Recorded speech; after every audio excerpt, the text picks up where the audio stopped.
कपड़े, जूते, ग्लव्स सब फाड़ के नंगे होके सामने आ गए। लेट अली शो यू के एक और एपिसोड में आप सबको खुशामदीद। Do like, subscribe and share this content. Deadlines पे डेडलाइंस, लेकिन ये नहीं पता कि कौन सी डेडलाइन अप्लाई करती है। एक डेडलाइन सबसे वाजे जो है वो है 25 अक्टूबर की, जब चीफ जस्टिस काजी फाइज ईसा ने बाय बाय करना है। लेकिन वो बाय बाय करने के लिए तैयार नहीं है और अब उनके जो अहलकार हैं, जिन्होंने रात के अंधेरे में लाइटें बंद करके पार्लियामेंट के अंदर डाका डालने की कोशिश की, वोट्स पे लोगों को उठा के डाका डालने की कोशिश की, अब वो आईनी तरमीम जो ये ऑर्डिनेंस के तहत पुश की है, अभी तो फिलहाल कुछ प्रोविजंस उसके पुश किए हैं वालिद ने, आसिफ अली जरदारी ने। अब उनके बेटे हैं, वो आसिम मुनीर के बेटे हैं या वो नदीम अंजुम के बेटे हैं, वो आग लगी हुई है। क्योंकि जिस तरह नदीम अंजुम साहब की एग्जिट हुई है, उसी तरीके से प्रेशर नून लीग के ऊपर और बिलावल भुट्टो जरदारी के ऊपर बहुत ज्यादा हो गया है। क्यों? क्योंकि Nadeem Anjum blatantly blindly back कर रहे थे जरदारी और शरीफ को, इस उम्मीद के अंदर कि वो अगले आर्मी चीफ मुंतखब होंगे।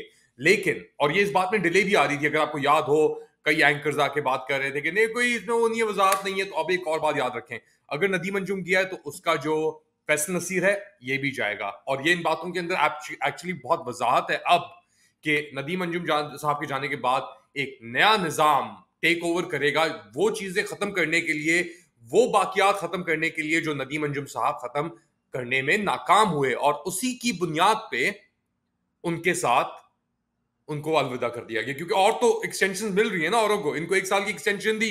हाँ भाई, अगर देखते हैं तुम क्या करते हो, परफॉर्मा क्या है तुम्हारा, वो नई परफॉर्मेंस हुई तो उनसे कहा गया अब आप चले जाएं। और वो ऐसे खाली हाथ नहीं जा रहे, वो इतने जराइम करने के बाद पिछले 1 साल तो उनकी एक्सटेंशन के रहे, मगर उससे पहले भी कार्रवाइयां हो रही होंगी।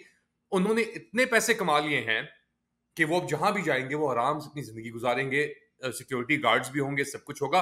और जाते जाते उन्होंने अपने बेटे को भी निकलवा लिया है। और एक और बात याद रखें, एक कार एक्सीडेंट हुआ था कुछ अरसे पहले, डिटेल्स आपको बताता हूं मैं,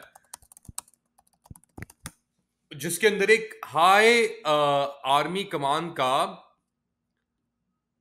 बेटा इन्वॉल्व था।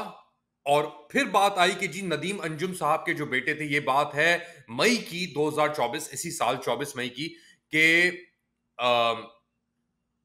बेसिकली एक अफवाह चली थी कि नदीम अंजुम साहब के जो शाह साहबजादे हैं, लेफ्टिनेंट काशिफ नदीम अंजुम, इन्होंने सेव गाजा लाइव्स की जो रैली हो रही थी उसमें शराब की धुत में आके कुचल दिए थे कुछ मुजाहिरीन को। अच्छा, मगर वो काशिफ नदीम अंजुम नहीं थे, वो कोई और ऑफिशियल थे, मगर वो भी आईएसआई के अंदर थे। तो खैर एनीवेज, अब वो उनके साहबजादे थे नहीं थे हमें नहीं पता, मगर ये बात अब वाजे हो गई कि लेफ्टिनेंट काशिफ नदीम अंजुम जो हैं, उनको उन्होंने इस्तीफा दे दिया है। अपने वालिद के साथ साथ जाते जाते ऐसे इदारे के अंदर जहां पे इस्तीफे इतने आसानी से नहीं मिलते, मगर अगर आपके वालिद आईएसआई चीफ हों और ऐसे आईएसआई चीफ हों जिन्होंने अपने हाथ इतने गंदे किए हों कि बाकी जो आईएसआई चीफ थे उनके हाथ धुल गए हों बज़ाहिर कंपैरेटिवली, तो आप अंदाजा लगा सकते हैं कि क्या हाल है इस वक्त पाकिस्तान आर्मी के। अफवाज पाकिस्तान के अंदर मेरिटोक्रेसी सिफर पे आ गई है। और बेसिकली अब तो ये एक पंजाब आर्मी की सूरत में बन के आ गई कि पंजाब का जो मौकफ है उसी को ये तरजीह दे रही है और बढ़ा रही है। खैर, पाकिस्तान पंजाब नहीं है, सिर्फ पाकिस्तान पाकिस्तान है। और ये अफवाज पाकिस्तान की अफवाज है जिसके साथ ये ज्यादतियां की जा रही हैं। और जो इनकी कठपुतलियां हैं वो क्या आवाजें निकाल रही हैं जब ये इतनी तब्दीली आ रही है आर्मी के अंदर, और उनके पट्टे कटने वाले हैं, उनकी सर्विसेज और दरकार यानी किस तरीके से होंगी, ऑन डिस्प्ले बिलावल भुट्टो जरदारी। मुलाहिजा कीजिए कि व्हेन यू आप कहते हैं ना, आप उंगली देते हैं वो पूरा, तो नो इन अंग्रेजी, I am not talking about any, मैं अंग्रेजी में एक कहावत है, if you give them an inch they take a mile, I was referring to that now. अच्छा जी, एक तरफ लगे मैं आपके बिलावल भुट्टो जरदारी साहब, ये सब हरकतें करने में, और दूसरी जानिब आपके लगे हुए हैं सलमान अकरम राजा साहब, पाकिस्तान तहरीक-ए-इंसाफ के सेक्रेटरी जनरल। वो क्या कह रहे हैं, और जो ये पूरा टोला है काबिज टोला, अब तो काबिज टोला ही कहा जा सकता है ना, ये मुनाफिक हैं आपके Qazi Faez Isa, psychologically unhinged, imbalanced, Bilawal Bhutto Zardari psychologically unhinged, imbalanced. तो आप लगा लें अंदाजा कि ये मुल्क अब किनके हाथों में चला गया है और क्या रद्द अमल हो रहा है। चाहे टॉक शो में हो, चाहे अदालत में हो, हमारा निज़ाम इस चीज़ पर खड़ा है कि सुप्रीम कोर्ट तशरीह करती है आइन की, और जो तशरीह सुप्रीम कोर्ट कर दे वो मुझे पसंद आए या ना आए, वो तशरीह कानून है, वही तशरीह आइन है। उसको अगर किसी ने तब्दील करना है तो बाद का कोई फैसला सुप्रीम कोर्ट का उस तशरीह को तब्दील कर सकता है, या पार्लिमान तरमीम के जरिए उसको खत्म कर सकती है। लेकिन यह कहना कि सुप्रीम कोर्ट की जजमेंट को मानना हम सब पर वाजिब नहीं है, मैं समझता हूं ये आईने पाकिस्तान को बिल्कुल मुनहदम कर देने वाली बात है। तो जी, तो सलमान अकरम राजा साहब का मौका बहुत क्लियर, वो कह रहे हैं कि जी हमारे पास अब कोई गुंजाइश नहीं बची, मुल्क के पास कोई गुंजाइश नहीं बची। अच्छा, इसी तरीके से अब क्या हिकमत अमली है, रावलपिंडी के अंदर बहुत बड़ा जलसा कॉल किया गया है, उसके अंदर पहले अपना मियांवाली की बात हो रही थी, मगर अब आके ये कह रहे हैं कि जी हम रावलपिंडी में जलसा करेंगे। लाहौर के अंदर चले, मोहतरमा जो थी टिकटॉकर क्वीन हमारी वजीर आला पंजाब मरियम नवाज शरीफ, वो तो अपनी जगह पे एक चीज कह रही हैं,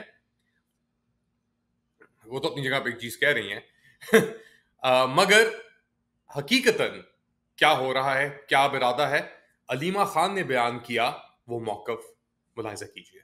आपको काजी फाइज ईसा की जरूरत है, क्योंकि ये जो इतना बड़ा आइन शिकनी हुई है, इसके अंदर जब तक तहफ़्फ़ुज़ नहीं मिलेगा तो सब डरे हुए हैं।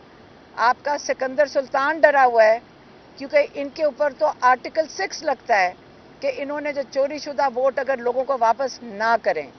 अच्छा, अब इसकी बुनियादी तौर पे जो गढ़ है सब इशू का, वो है सुप्रीम कोर्ट ऑफ पाकिस्तान, क्योंकि जब तक supreme court of Pakistan completely control में नहीं आ जाता, अब उन्होंने काजी को भी लगाया, सब चीजें की, मगर कंप्लीट कंट्रोल में सुप्रीम कोर्ट नहीं आया, तो ये फिर अपना ऑर्डिनेंस के थ्रू इन्होंने ये आईनी तरमीम करने की कोशिश की, रात को डाके मारने की, उसके अंदर भी चीजें काबू में नहीं आई, फिर एक ऑर्डिनेंस के थ्रू करने की कोशिश की, उसके बाद chief justice, court and court chief justice हरकत में आ गए, उन्होंने नई कमिटीज या नई बेंचेस तश्कील दी, 3 मेंबर। अब ये पूरी कार्रवाई जो चल रही है, इसके अंदर सुप्रीम कोर्ट ने अपनी जो इलेक्शन कमीशन पाकिस्तान की अपील थी, उसके ऊपर डिसीजन थी रिजर्व सीट्स की, उसके अंदर अपना जो वर्डिक्ट है उसको रिजर्व कर लिया है। तो यानी एक और 5 member larger bench headed by chief justice, तो जिस चीज में काजी फाजीसा है वो तो कभी यानी हो ही नहीं सकती ना, उसके अंदर जो भी घुस जाए। तो इसीलिए अब जो जजेस हैं वो रिक्यूज उन्होंने करना शुरू कर दिया है इस मैटर से, मगर काजी फाइज ईसा नहीं जा रहा, ऐसे नहीं जाएगा। आसिम मुनीर की जान, रग, जगुलर अटका हुआ है काजी में, काजी का जगुलर अटका हुआ है सलमान अकरम राजा में। तो ये एक थ्रीसम चल रहा है, और अगर एक भी थ्रीसम निकलता है तो पूरी इमारत गिर जाएगी ये बेसिकली। और ये थ्रीसम, हर कोशिश की जा रही है इस थ्रीसम को जारी रखने के लिए। और अब तो यानी प्रेशर इतना उरूज पे जा चुका है ना काजी साहब के लिए, यानी हीट इतनी बढ़ चुकी है कि उनका दिमागी तवाजुन उस चीज को कंप्यूट नहीं कर पा रहा, और वो अब सीनियर लॉयर्स को, जिनके साथ उन्होंने अपनी खुद ही रवाबित, जिन्होंने लड़ा था काजी के लिए ये इस काजी के लिए लड़ा था कि यार इसके खिलाफ जो रेफरेंस है, ये मनी ट्रेल की जो प्रेसिडेंट अलवी ने साइन की थी, ये गलत है, ये सब कुछ, वो गलत नहीं थी, वो प्रैक्टिस और प्रोसीजर्स के ऊपर, टेक्निकलिटीज के ऊपर आगे ये बच गया, और ये अब हम पे मुसल्लत है। तो जो बचेगा वो बदला उतारेगा, ये बात याद रखें, और ये लोग ये जानते हैं, जो बचेगा वो बदला उतारेगा। हामिद खान की जुबानी सुने कि उन्होंने क्या कहा है। खास तौर पे जो आईनी गैर आईनी मैं समझता हूँ पैकेज लाने की कोशिश हो रही है, उसका मकसद पाकिस्तान में अदलिया की तबाही है, सुप्रीम कोर्ट की तबाही है, हाई कोर्ट्स की तबाही है। ये सुप्रीम कोर्ट के ऊपर एक और अदालत बिठाना चाहते हैं, या उसकी मतवाजी अदालत बिठाना चाहते हैं, जो कि मैं समझता हूँ आइन की रूह के खिलाफ है। अच्छा, ये सब कार्रवाइयां तो हो रही हैं, हामिद खान साहब भी बोल लिए, सलमान अकरम राजा भी बोल लिए। इमरान खान साहब का क्या मौकफ है? इमरान खान साहब का ये मौकफ है, और ये अलीमा खान साहिबा ने भी बयान किया, जो हमने उनकी साउंड बाइट आपके लिए चलाई कि वो जस्टिस मंसूर अली शाह का स्टांस जो है प्रैक्टिस प्रोसीजर ऑर्डिनेंस के ऊपर उसको कंप्लीटली इंडोर्स करते हैं और जुडिशियल रिफॉर्म्स के ऊपर भी बात को इंडोर्स करते हैं जस्टिस मंसूर अली शाह की। अब तो इस बात में कोई शक नहीं है कि फाइज ईसा, नवाज शरीफ, आसिम मुनीर लंदन प्लान का हिस्सा थे और उसके बाद ये कार्रवाइयां सब शुरू की गई। और अब ये जो अब ये नंगे हो गए ना, अब तो ये कह रहे हैं कि हम वैसे ही नंगे हैं तो आइन को भी नंगा कर देते हैं। अब हमारे पास कुछ बचा ही नहीं है तो क्या फिर ना, यानी क्या रीजन है कुछ करने का। अच्छा, सियासत का बेड़ा गर्क आर्मी ने तो कर दिया है। सिक्योरिटी सिचुएशन को लेकर जो हमले चल रहे हैं अब केपी के अंदर और बलूचिस्तान के अंदर वो अनप्रेसिडेंटेड है। हर रोज ऑन एवरेज 1 से 2 अफवाज पाकिस्तान के अहलकार जहां भाग हो रहे हैं। इनफैक्ट चंद हफ्ते मेरे हाथ से ऊपर हो गया उससे, एक ब्रिगेडियर भी शहीद हुए थे और कैप्टन और मेजर और ये सब चीजें तो शहादत इनकी होना तो अब आम सी बात हो गई है। इसी सिलसिले में आपके आर्मी चीफ जो हैं, आर्मी चीफ आसिम मुनीर साहब, उनको सियासत से वक्त मिला थोड़ा तो वो अभी साउथ वजीरिस्तान वाना का चक्कर मार के आए हैं और वहां पे उन्होंने मुलाकातें भी की हैं अपने सोल्जर से, ये सेंस जांचने के लिए यार क्या रहा है।